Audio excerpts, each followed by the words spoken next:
Fuck this shit. Let's talk. Alright. Yesterday, I started this channel, right? Alright. And I almost deleted it, because I still can't believe I'm doing this. But you know something? Let me tell you the full 100% truth about what's going on. A lot of y'all are gonna wonder, is this shit scripted? And the answer is yes and no. It's scripted based on the fact that I do have a plan. It's not scripted because just because I got a plan don't mean that shit's gonna work out the way I got it planned. And that's the difference between me and the rest of these so-called YouTube bloggers, vid bloggers, whatever they call themselves. I don't even know the right name for this shit, okay? All I know is that I started a YouTube channel and I don't do YouTube, okay? I do Facebook. That's kind of safe. That's my safe zone, Facebook. YouTube to me means, oh, you doing YouTube? You think you a pro? You ready to take on the world? All right, then bring your ass on her. YouTube is where the pros do this shit. Yes, I'm calling myself a pro. Now, with that being said, let me go ahead and break this down to you real quick, okay? Real quick, all right? I'm not the person that just cut on a YouTube channel or created a YouTube channel yesterday and ain't already got some motion going. All right, let's just cut the fuckery, okay? I got motion, okay? Just because my bank account was in the negative don't mean I ain't got no motion, okay? So let's just start there, because a lot of these YouTubers, they be trying to make it seem like, oh, I'm just starting from the bottom, and then they no. This ain't that, all right? What you're looking at right now is an individual with 18 years worth of experience in music. Regardless of if I made it successfully or not. You know, everybody got somebody in their family who, oh, they had a big dream and they sitting around eating breakfast with the family talking about how they could have made it or whatever, and they never did for whatever reason that they didn't. What this is me not being one of them. That's what this is, okay? So let's just get that on out there in the open. Am I terrified of putting my entire life on the internet? Yeah, but then on the flip side, hey, you can't be scared of that, because you know what happens? After I get to where I'm trying to go, my whole life gonna be on the internet anyway, so it ain't shit for me to hide now. So here we are. Nice to meet you. My name DaVincci, all right? And I'm not finna be trying to polish this shit, you know, or try to make it seem like I'm such the perfect individual or, no, I'm not doing that. I'm not doing that shit at all, okay? What I am gonna do is keep it 100, or at least as 100 as I possibly can with y'all, or tell y'all as much as I possibly can without, you know, incriminating myself, incriminating others, putting people in the, you know, putting people's personal lives under the bus or whatever. You know what I'm saying? That's what I can do. Okay? That's what I can do. So, is it scripted? No, it's not scripted. Do I have a general idea of what I plan on doing? Yes, I do. But you know what I'm doing right now? This gonna be our script. This the main script. This is it, all right? We're gonna do this shit together, all right? Now, why am I gonna sit here and tell y'all that I got a plan from scratch, you know, and I'm finna do it with y'all? I'm gonna tell you why. Because if I don't do it like this, how will y'all know if it's real or not? Okay? How will y'all know if it's real or not? If I don't do it like this, how you gonna know if it's real or not? I mean, listen, I'm gonna make it as real as possible, okay? And I'm gonna keep it as real as possible. I mean, some things I'm not gonna be able to tell y'all. Some things I am gonna be able to tell y'all. And some things I'm gonna tell y'all could probably put me in a shitload of trouble, but fuck it. Because if I'm being in trouble, trouble's coming anyway. So, let's begin. Number one, I'm broke. I am broke. All right? Where's my team? I don't have a team.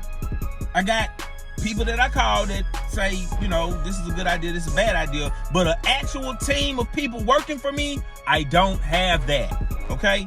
So, let's begin. Today is Friday, May 12th, 8:50 Central Standard Time, Dallas, Texas. All right? That's where we at right now. Now, we need to talk about this money situation before we go any further, okay? I used to be in the streets, okay? Used to be. People have known me not to have a job. Let's just put it that way. And I don't care whatever it is I've ever had to do to get money, I have done it. I have done some some things I'm not going to talk about on here. I've never robbed anybody or anything like that. Nothing that could probably, let's just say I haven't committed any terrible, horrible, heinous crimes. All right, so we're going to talk about this money situation, right? Let me tell you something. I'm broke.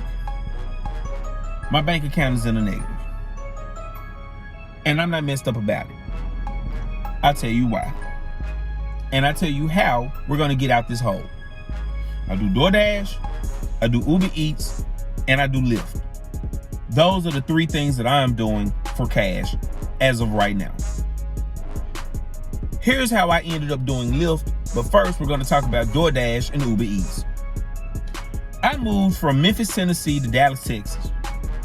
I started doing DoorDash and Uber Eats out here. I was doing it in Memphis as a side, like a little side hustle. And then the very first time I ever did Uber, I made $500 in 2 days. And then I quit my job. I then began Ubering around the city of Memphis, and I was making pretty decent money. Only thing was, I wasn't taking it serious.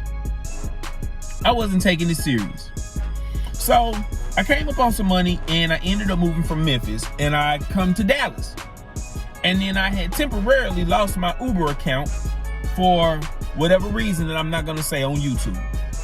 But anyway, I lost my Uber account temporarily and then I began doing DoorDash. And before I knew it, in 7 months, I had made in 10 months, I had made $70,000 and then I caught COVID. I didn't even realize I was making that much money until I did a delivery order downtown at one of the most prestigious apartment complexes in the entire city, the National. I get there and I'm looking around and I asked the young lady, what is this place? Because I'm seeing doctors, lawyers, basketball players. I'm seeing all kind of people leaving out of the National. I'm like, wow, I would love to move here. She says, oh, you've never been here before? I said, no, I'm from Memphis. She says, okay, well, set up an appointment tomorrow and we can discuss you being able to move in or if you qualify. I said, well, how much money do you have to make? She says, you have to make at least 2.5 times the rent. That ain't telling me nothing, though, because I don't know how much the rent is. So she says to me that I have to make at least $6,000 to $7,000 a month. And I'm looking at her like, that's all? She says to me, that's all. And she's just looking at me from the perspective of me just being a DoorDasher. She didn't know that I was like top 25 in the city. And I got that information from a different app. But yeah, I was top 25 in the city. In a city of 6 million people, and God knows how many people that do DoorDash and Uber Eats, I was top 25 in the city. So she says, I said, I made that last month. I thought at that time I had only made it that one time that month, that previous month. So I give her my cell phone and she's looking at my bank statements. This nosy motherfucker get to swiping through all my bank statements. I ain't asked her to swipe. She got all excited. She's like, oh, well, look, we can go ahead and set up the paperwork now. You can come on tomorrow. And I'm sitting there looking at her like, what? Why are you so excited? So I get my phone back and I realize that she has gone through my information and she's all the way to the beginning of the year. And then I started swiping. And then I realized I was making $6,000, $5,000, $7,000, $4,000, $6,000 every month. I wasn't even keeping up with the money I was making because I just wanted to be, I'm just trying to pay bills. I had no accountability of my money at all. None. So yeah, I'm not worried about being broke today because today's agenda is getting out the hole. See this? I got a list of things we're gonna do. And the first thing is get out the hole. So yeah. And then I'll be back later on to tell you about the rest of the plan this evening.